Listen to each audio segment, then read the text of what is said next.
তাদেরকে বারবার অনুরোধ করছি আপনারা আমরা তো 11:30 থেকে পড়া শুরু করলাম, এই 2.5 ঘন্টার দ্বারা কিন্তু এখন তারা হয়তো মনে করছে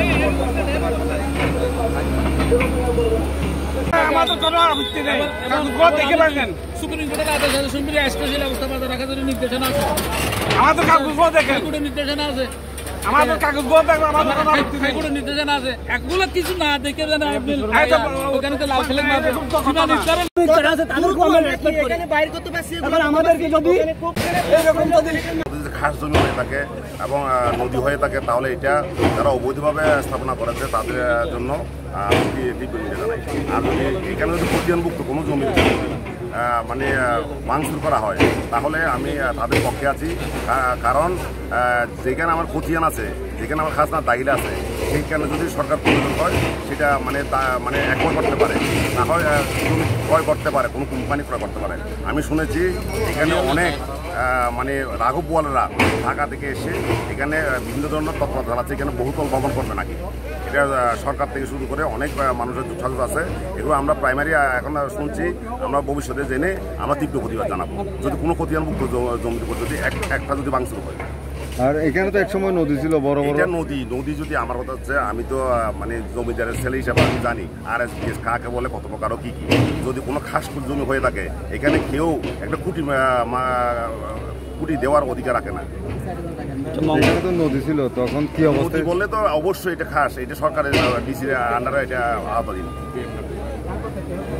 মঙ্গল পার্টিতে কোনো সমিতি বেলা তাদের একটি হাইকোর্টের রিট, সেই রিটের প্রেক্ষিতে মহামান্য হাইকোর্ট কয়েকটি নির্দেশনা দিয়ে একটি রায় প্রদান করেছেন গত 24 তারিখে। তো তারই অংশ হিসাবে আমাদের মাননীয় নৌপরিবহন উপদেষ্টা মহোদয় গত শুক্রবার এসেছিলেন। এসে শনিবারে আমাদের উপদেষ্টা মহোদয়, কক্সবাজারের ডিসি মহোদয়, আইন শৃঙ্খলা বাহিনী সবাইকে নিয়ে BIWT এর চেয়ারম্যান মহোদয় এসেছিলেন, সবাইকে নিয়ে একটি যৌথ মিটিং করেছেন। সেই মিটিংয়ের সিদ্ধান্ত অনুযায়ী আমাদের এই 5 দিনব্যাপী উচ্ছেদ অভিযানের আজকে প্রথম দিন। তো আমরা আশা করছি যে আপনাদের সবার সহযোগিতায়, আপনারা যারা গণমাধ্যম আছেন, গণমাধ্যম তো আসলে আপনাদের নদীর পক্ষে, আপনারা অবশ্যই সবসময় আমাদেরকে সাপোর্ট দিয়ে আসছেন। আমরা বিজ্ঞ ম্যাজিস্ট্রেটের নেতৃত্বে এখানে জেলা প্রশাসনের ADC রেভিনিউ মহোদয় আছেন, 4 জন নির্বাহী ম্যাজিস্ট্রেট আছেন, র্যাব, আইন শৃঙ্খলা বাহিনী, সেনাবাহিনী, পুলিশ সবাই আছেন এখানে। আমাদের ADC রেভিনিউ মহোদয় সশরীরে আছেন।